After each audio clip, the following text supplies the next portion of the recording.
Сәлем достар, қалайсыздар? Көңіл күйлеріңіз қалай? Ханымдар мен мырзалар, камераның алдында Юлия from Казахстан. Приветствую вас, дамы и господа. С вами Юлия from Казахстан, которая жаждет научить вас читать по-казахски. И сегодня у нас с вами вот такое вот интересное словосочетание, которое, я думаю, в жизни вам не пригодится. Но хотя, кто знает, все мы разные. Если пригодится, напишите об этом.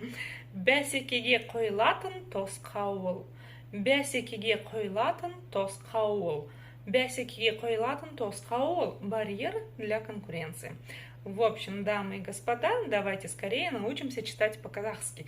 Ведь это главный лейтмотив этого канала. Так что поехали. Итак, чтобы прочитать любое слово, его нужно разделить по слогам. Ровно так, как мы это делаем в первом классе.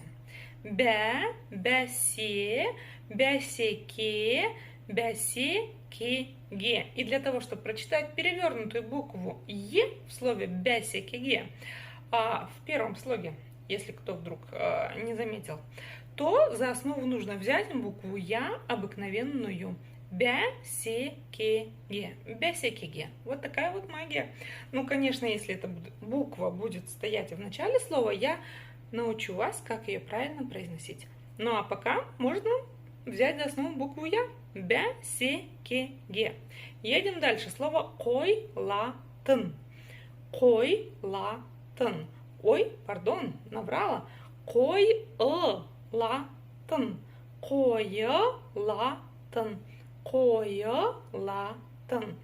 Итак, для того, чтобы прочитать букву К с хвостиком снизу, нужно просто отхаркнуться через букву К обыкновенную. Ой, некрасиво звучит, я понимаю. Но именно это вам поможет прочитать ее правильно.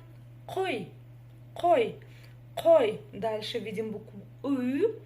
Она в казахском языке читается коротко, в отличие от русской версии, но читается кое, кое, қойылатын, қойылатын, қойылатын.